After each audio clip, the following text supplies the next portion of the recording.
Hello everyone.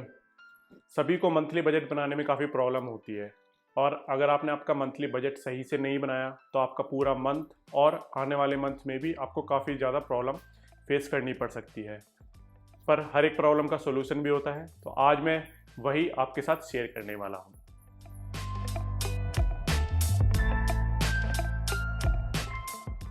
मैंने आपके साथ काफ़ी सारे फाइनेंशियल टिप्स ऑलरेडी शेयर की हैं।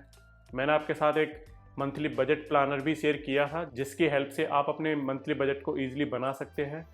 पर जैसे जैसे न्यू न्यू प्रॉब्लम्स आती हैं, हमें न्यू सॉल्यूशन की भी काफ़ी ज़रूरत पड़ती है।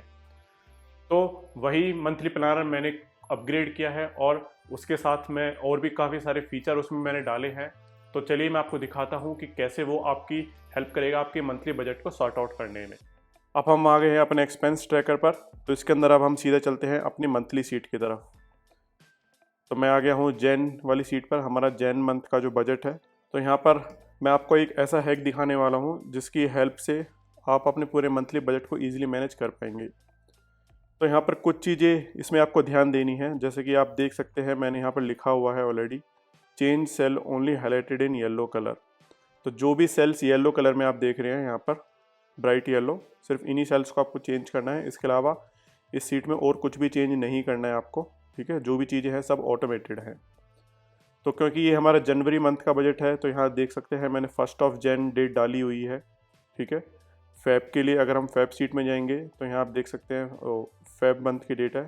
तो अभी के लिए की सीट में चलते हैं, जनवरी मंथ की सीट में। तो यहाँ आप देख सकते हैं सबसे पहले है हमारा प्रोजेक्टेड इनकम। तो आपको आपकी प्रोजेक्टेड इनकम, जो आप सोच रहे हैं कि आपकी इनकम आने वाली है, प्रोजेक्टेड इनकम मैं इसलिए बोल रहा हूँ क्योंकि कुछ लोगों की फिक्स होती है, कुछ लोगों की इंसेंटिव बेस होती है, और मतलब सभी की डिपेंड करता है। कुछ लोगों को जैसे बिजनेस होता है तो उस पर अलग अलग उनको पता नहीं होता कि उनका कितना अमाउंट आने वाला है। तो यहाँ आपको प्रोजेक्टेड आपकी इनकम डालनी है उस मंथ के लिए। उसके अलावा अगर आपका कोई एक्स्ट्रा अमाउंट आने वाला है कहीं से, आपने किसी को दिया हुआ है, आपका फ्रेंड आपके पैसे वापस देने वाला है, जो कि होता नहीं है खैर, और इस टाइप की अगर कोई भी चीज़ें हैं तो वो आपको यहाँ पर डालनी है। तो आप देख सकते हैं टोटल आ गया 55। तो यहाँ देख रहे हैं कि एक्चुअली मंथली इनकम। तो एक्चुअल मंथ इनकम ये आ कहाँ से रही है वो हम बाद में बात करते हैं। उसके बाद पहले अभी हम येलो सेल्स को देख लेते हैं। उसके बाद नीचे चलेंगे, यहाँ आप देख सकते हैं हमारे पास डिफरेंट डिफरेंट कैटेगरीज हैं, जैसे house, entertainment, loan, vehicle, investment, insurance. इन सभी के अंदर हमारा कुछ डेटा है। तो हर एक कैटेगरी के अंदर हमारे कुछ आइटम्स हैं, ठीक है। जैसे रेंट, फ़ोन, इलेक्ट्रिसिटी, हाउस के अंदर, एंटरटेनमेंट के अंदर आउटरिंग, इलेक्ट्रॉनिक्स, बुक्स, शॉपिंग, इस टाइप की अलग अलग चीज़ें हैं। ये जो भी डेटा है जो आप देख रहे हैं, ये सब आप सेट कर सकते हैं अपनी रिक्वायरमेंट के अकॉर्डिंग। मास्टर सीट के अंदर ये डेटा है, ठीक है। तो जब आप इस ट्रैकर को डाउनलोड करेंगे तो ये सीट मिलेगी, यहाँ से आप अपने इस जो भी रिक्वायरमेंट है आपकी कैटेगरीज आइटम को, उनको चेंज कर सकते हैं। तो यहाँ पर है projected cost, actual cost and difference. तो प्रोजेक्टेड कॉस्ट क्या है, इस मंथ में जितना भी आप खर्चा सोच रहे हैं, ठीक है, वो सारा खर्चा आपको लिख देना है हर एक आइटम के अंदर। जैसे कि आपको पता है आपका रेंट 5000 जाने वाला है, फ़ोन का आपने सोचा कि रिचार्ज होगा 500 रुपीज़ का, इलेक्ट्रिसिटी का अगर कुछ बिल है तो वो आप, फॉर एग्जांपल कि आपको लगता है कि 800 रुपीज़ का कुछ इलेक्ट्रिसिटी बिल आ सकता है। इसके अलावा गैस, इंटरनेट, मेंटेनेंस, जो भी चीज़ें हैं वो आपको डाल देनी है। इसके अलावा दूसरी कैटेगरी में चलते हैं फिर, यह है व्हीकल कैटेगरी। इसमें आपको अगर लगता है कि आपको कोई एसेसरी परचेज़ करनी है अपने व्हीकल के लिए, टू व्हीलर, फोर व्हीलर, किसी के लिए भी, फॉर एग्जांपल 1000 रुपीज़ की आपको परचेज़ करनी है, वो आपने यहाँ डाल दिया है। ऐसे ही आपको हर एक आइटम में आपकी प्रोजेक्टेड कॉस्ट डाल देनी है। तो मैं ये प्रोजेक्टेड कॉस्ट किस लिए डाल रहा हूँ, ये प्रोजेक्टेड कॉस्ट इसलिए डाल रहा हूँ, ये आप नहीं डालेंगे तब भी काम चल जाएगा, पर ये डालना से फ़ायदा क्या मिलेगा आपको कि आप इस प्रोजेक्टेड कॉस्ट को देख के अंदाज़ा लगा सकते हैं कि आपका इस मंथ में कितना खर्चा होने वाला है, ठीक है। ये आपको कैसे पता चलेगा कि टोटल कितना खर्चा होने वाला है, यहाँ थोड़ा सा ऊपर आएंगे तो यहाँ आप देख सकते हैं एक्सपेंस ब्रेकअप, जिसके अंदर आप देख सकते हैं प्रोजेक्टेड, जिसमें हम नीड्स में टोटल इतना खर्च कर रहे हैं, सेविंग्स में इतना खर्च कर रहे हैं, एंड वांट्स में इतना खर्च कर रहे हैं। उसके अलावा जो बैलेंस है आपका वो अभी 5000 अप्रॉक्स जो बैलेंस आपका बचा हुआ है। तो ये कैसे कैलकुलेट हो रहा है, जो भी आप नीचे आइटम्स डाले हैं वो सब टोटल यहाँ आ रहा है, और जो बैलेंस है वो बैलेंस कैसे आ रहा है, जो भी आपने प्रोजेक्टेड इनकम डाली थी उसके अकॉर्डिंग जितना भी आप एक्सपेंस कर चुके, आपने प्रोजेक्ट कर लिया है, और जो बैलेंस बचा है वो आपके यहाँ डिस्प्ले हो जाएगा। तो ऐसे ही हर एक कैटेगरी के अंदर आपको आपकी प्रोजेक्टेड कॉस्ट डाल देनी है। यहाँ आप थोड़ा और ऊपर आएंगे तो आप देख सकते हैं आपको कुछ और भी स्टेट्स यहाँ पर डिस्प्ले हो रहे हैं, जैसे प्रोजेक्टेड बैलेंस कितना बचा है अभी, प्रोजेक्टेड इनकम जो आपने डाली थी उसमें बैलेंस कितना बचा है, एक्चुअल बैलेंस, आपकी जो एक्चुअल मंथली सैलरी आई थी और आपने जो खर्चा कर दिया है उसके बाद अभी भी कुछ पैसा जो बचा है वो एक्चुअल बैलेंस कितना है। ठीक है, इनकम डिफरेंस, जो आपने प्रोजेक्टेड इनकम थी और एक्चुअल इनकम थी दोनों में कितना डिफरेंस है, जैसे कि अभी तो जीरो दिखा रहा है। अगर मैं कर देता हूँ कि आपकी प्रोजेक्टेड इनकम में आपने सोचा था कि 10,000 रुपीज़ आपको एक्स्ट्रा मिलेगा, ठीक है, तो यहाँ देख सकते हैं प्रोजेक्टेड जो इनकम डिफरेंस है वो 5,000 का हो गया है। उसके अलावा नीचे कुछ मैंने रूल के अकॉर्डिंग यहाँ पर चीज़ें डाली हुई हैं, जैसे कि एक होता है 50-30-20, उस रूल के अकॉर्डिंग आप अगर यहाँ पर आप देख सकते हैं कि नीड्स आपकी, थोड़ा नीचे आएंगे यहाँ आपको दिख रहा है कि नीड्स में आपका 36,400 आप प्रोजेक्टेड में डिस्प्ले हो रहा है, और यहाँ को ये 60.83% जो रेड में हाईलाइट हो रहा है। वो क्यों हो रहा है? क्योंकि हमारे इस टूल के अकॉर्डिंग आप मैक्सिमम खर्चा जो कर सकते हैं नीड्स पर वो 60% है, वो 60% से ज़्यादा हो गया है, तो इस वजह से ये यहाँ पर रेड में हाईलाइट हो रहा है। तो अगर मैं इसको कहीं से खर्चे को कम करूँ, फॉर एग्ज़ाम्पल मैं अभी एसेसरीज नहीं डलवाता हूँ व्हीकल में, उसको मैंने जीरो कर दिया है प्रोजेक्टेड में, तो यहाँ देख सकते हैं कि ये प्रोजेक्टेड कॉस्ट कम हो गई है और ये 60% से कम हो गया और ये ग्रीन हो गया है। ठीक है, तो इसके अकॉर्डिंग आप इजीली इसको मैनेज कर पाएंगे कि आप अपनी नीड्स में ज़्यादा खर्चा ना करें। ठीक है, सेविंग में आपको ये 21% जो है रेड में हाईलाइट हो रहा है। क्यों? क्योंकि मिनिमम जो सेविंग आपको करनी है वो 30% करनी है इस टूल के अकॉर्डिंग। ठीक है, और अभी वो सेविंग कम है, इस वजह से ये रेड में हाईलाइट हो रहा है। और जो वॉन्ट्स है वो ग्रीन है, क्योंकि मैक्सिमम आपको 10% ही वॉन्ट्स पर खर्चा करना है और वो भी 1% है, तो इसलिए वो ग्रीन में हाईलाइट हो रहा है। सेम एक्चुअल के लिए भी है, तो एक्चुअल का जो भी खर्चा होगा आपका वो आपका यहाँ पर डिस्प्ले हो जाएगा। तो ये हो गया उन चीज़ों के लिए जो कि आपको चेंजेस करने हैं, जैसे कि येलो सेल्स आपको चेंज करने हैं और कितना आपको किस नीड सेव और वांट्स में किस में आप कितना खर्चा कर रहे हैं उसके अकॉर्डिंग आपको यहाँ पर डिस्प्ले हो जाएगा। तो अब आते हैं एक्चुअल कॉस्ट पर। अब एक्चुअल कॉस्ट के अंदर ये जो चीज़ें, मतलब ये जो भी आप ट्रांजेक्शन देख रहे हैं ये ऑटोमेटिक आएंगी। ठीक है, यहाँ पर आपको कुछ भी नहीं करना है। तो ये कैसे आएंगी? तो हमारी है डेली ट्रांजेक्शन सीट। तो यहाँ आप जो भी खर्चा करते जा रहे हैं, बस आपको वो ऐड न्यू क्लिक करके वो खर्चा ऐड करते जाना है। जो भी आप डेट डालेंगे उस डेट के अकॉर्डिंग वो आपके उस मंथ के अंदर जाकर उस कैटेगरी में वो ऑटोमेटिक जाकर वहाँ पर ऐड हो जाएगा। जैसे कि यहाँ 5,000 रेंट डिस्प्ले हो रहा है, तो ये कैसे डिस्प्ले हो रहा है मैं अगर आपको दिखाऊँ, यहाँ पर मैंने रेंट डाला हुआ है हाउस कैटेगरी के अंदर। ये आप देख सकते हैं यहाँ पर हाउस कैटेगरी के अंदर 7 जैन को मैंने रेंट दिया था इस बैंक से 5,000 रुपीज़ का।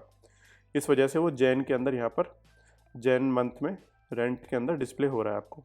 सेम जो दूसरी ट्रांजेक्शन्स हैं वो भी ऑटोमेटिक यहाँ पर फिल्टर होकर आपकी हर एक कैटेगरी के अंदर जाकर ऐड हो जाएंगी। आपको यहाँ पर कुछ भी नहीं करना है और ये सब कुछ ऑटोमेटेड है। और आपके एक्सपेंस के अकॉर्डिंग यहाँ पर आपको एक्सपेंस ब्रेकअप के अंदर दिख जाएगा कि आपने नीड्स में कितना खर्चा किया है, सेविंग में कितना खर्चा किया है, वांट्स में कितना खर्चा किया है, कितना आपका बैलेंस है अभी। जैसे कि यहाँ पर अभी दिखा रहा है कि 22,300 रुपीज़ अभी बैलेंस है और आपका सेविंग अभी रेड मार्क है।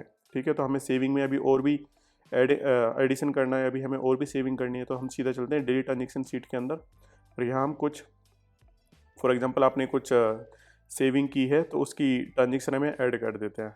तो हमने डेट डाल दी, फॉर एग्जांपल कि आपने 10 जैन को इन्वेस्टमेंट की। इन्वेस्टमेंट किस में किया? आपने एक एफडी कर दी। ठीक है, और एफडी किससे की? आपने की आपके बैंक से। ठीक है, आपने बैंक सेलेक्ट किया और आपने 5,000 की एफडी की। इसमें फॉर एग्जांपल एफडी, अभी के लिए हम ये कमेंट डाल देते हैं। ठीक है, हम सीधा चलेंगे जैन वाली सीट के अंदर। यहाँ आप देखेंगे कि ये 14% हो गया है। क्यों? क्योंकि हमने अभी सेविंग की है 5,000 की। आप हम नीचे आएंगे इन्वेस्टमेंट पर स्क्रॉल करेंगे तो यहाँ देख सकते हैं एफडी में 5,000 रुपीज़ यहाँ पर आपके शो हो रहा है।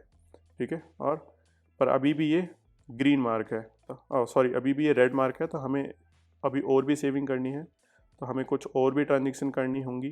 तो हम और भी थोड़ी सेविंग कर लेते हैं। हम फॉर एग्जांपल म्यूचुअल फंड के अंदर हमने इन्वेस्टमेंट की है 10,000 की। हमने एक लमसम पेमेंट की है किसी एक म्यूचुअल फंड के अंदर, वो हमने यहाँ डाल दिया। तो जैन मंथ के अंदर आएंगे तो यहाँ आप देख सकते हैं अब ये ग्रीन हो गया है। क्यों? क्योंकि मिनिमम आपको 30% की सेविंग करनी है, इस वजह से यहाँ पर अब ये 30% से ऊपर हो गया 32.3। तो इस वजह से अब ये ग्रीन डिस्प्ले हो रहा है। और जो आपने 10,000 की म्यूचुअल फंड में ट्रांजेक्शन की थी वो आपको यहाँ पर डिस्प्ले हो रहा है। ये 12,000 क्यों डिस्प्ले हो रहा है? ये 2,000 की पहले भी कोई ट्रांजेक्शन होगी ऑलरेडी। अभी हम देख लेते हैं इसको भी। इन्वेस्टमेंट, हाँ यहाँ पर आप देख सकते हैं कि 2,000 की ऑलरेडी एक SIP पेमेंट पहले से हो चुकी है, इस वजह से यहाँ पर 12,000 डिस्प्ले हो रहा है। अब मैं एक हैक और दिखाता हूँ इसके अंदर। जैसे कि अभी हमने देखा कि हमने 10,000 की पेमेंट की, पर यहाँ पर 12,000 डिस्प्ले हो रहा है। और फॉर एग्जांपल कि आपकी इस शीट के अंदर बहुत सारी ट्रांजेक्शन है, तो आपको सर्च करना पड़ेगा। तो हमें वो सर्च नहीं करना है, तो हमारे पास दो तरीके हैं। एक तो हम डैशबोर्ड के अंदर जाकर यहाँ पर फ़िल्टर कर सकते हैं। हमने फॉर एग्जांपल कैटेगरी के अकॉर्डिंग हम फ़िल्टर कर लेते हैं इन्वेस्टमेंट, और हमारा जो बैंक था, तो यहाँ पर हम डेट भी चूज़ कर लेते हैं 1 जनवरी से 31 जनवरी। तो यहाँ देख रहे हैं इन्वेस्टमेंट के अंदर 17, और यहाँ आप देख रहे हैं म्यूचुअल फंड के अंदर 12,000। पर इसके अंदर आपको दिखा रहा है 2 ट्रांजेक्शन हुई हैं। ठीक है, 2 ट्रांजेक्शन्स कौन सी हैं? थोड़ा नीचे स्क्रॉल करेंगे, यहाँ आप ट्रांजेक्शन्स देख सकते हैं। म्यूचुअल फंड के अंदर टोटल 2 ट्रांजेक्शन आपको डिस्प्ले हो रही हैं, एक आपने SIP किया और एक ये किया।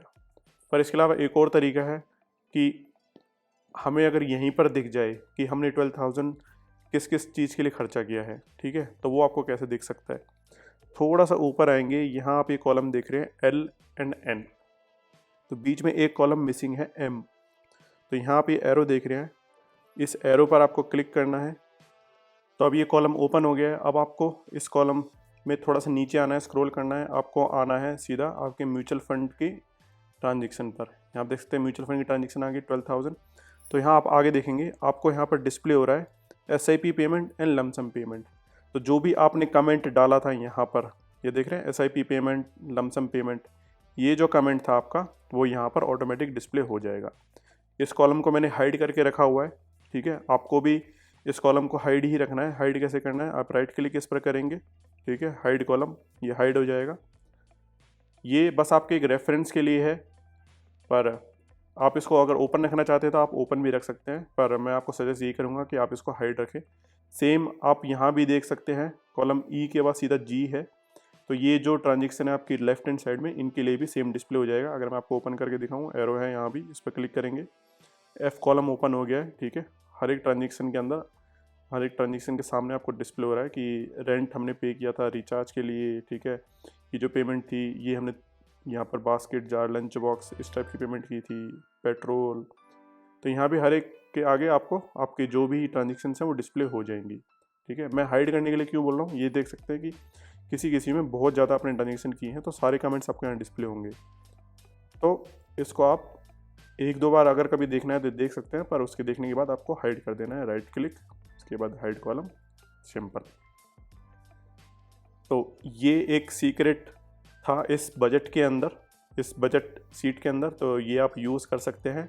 इसके अलावा मैंने दूसरा तरीका आपको बताया दिया कि डैशबोर्ड के अंदर जाकर आप फ़िल्टर कर सकते हैं ईजिली, वहाँ पर आपको डिस्प्ले हो जाएगा। तो आपको इस सीट में बस जो येलो सेल्स हैं वो ही एडिट करने हैं, उसके अलावा कुछ भी एडिट नहीं करना है, सब कुछ ऑटोमेटेड है। और मैं आपको सजेस्ट यही करूँगा कि आप प्रोजेक्टेड कॉस्ट का यूज़ करें, ताकि आपको पता चलता रहे कि आपने कितना सोचा था किसी भी कैटेगरी के लिए खर्चा और कितना आप ऑलरेडी कर चुके हैं, ताकि आपको पता चलता रहे कि आप कहीं एक्स्ट्रा खर्चा तो नहीं कर रहे हैं। उसके अलावा हमने एक्सपेंस ब्रेकअप यहाँ पर दिया हुआ है, तो उसमें भी आप इजीली देख पाएंगे कि किस कैटेगरी में आपने कितना ओवर खर्चा किया है, किस में कितना कम खर्चा किया है, किस में आपको और खर्चा करने की ज़रूरत है, वो सब आपको यहाँ पर पता चलता रहेगा। तो कैसा लगा आपको ये टूल? और ये टूल आप डाउनलोड कर सकते हैं, डिस्क्रिप्शन में आपको लिंक मिल जाएगा। ठीक है, और नीचे आप कमेंट कीजिए आपके कुछ भी अगर क्वेश्चन है तो इसके बारे में। तो ये था मंथली बजट सीट का एक ओवरव्यू। मैंने आपको दिखाया कि कैसे आप अपने सारे मंथ्स के बजट को ईजिली मैनेज कर सकते हैं, कैसे आप अलग अलग फीचर्स का फ़ायदा उठा सकते हैं। तो मैंने इस फुल एक्सपेंस ट्रैकर की एक वीडियो बनाई हुई है ऑलरेडी, अगर आपने वो अब तक नहीं देखी है तो उसका लिंक आपको ऊपर आई बटन और नीचे डिस्क्रिप्शन में मिल जाएगा, वहाँ जाकर आप उसको देख सकते हैं। और अगर आपको एक्सपेंस ट्रैकर अपने लिए डाउनलोड करना है तो उसका डिटेल्स भी आपको नीचे डिस्क्रिप्शन में मिल जाएगी। अगर आपको वीडियो अच्छी लगी तो please like the video and subscribe the channel and click on the bell icon so you can get all the notification of upcoming videos. तो मिलते हैं नेक्स्ट वीडियो में। Come less budget the story together.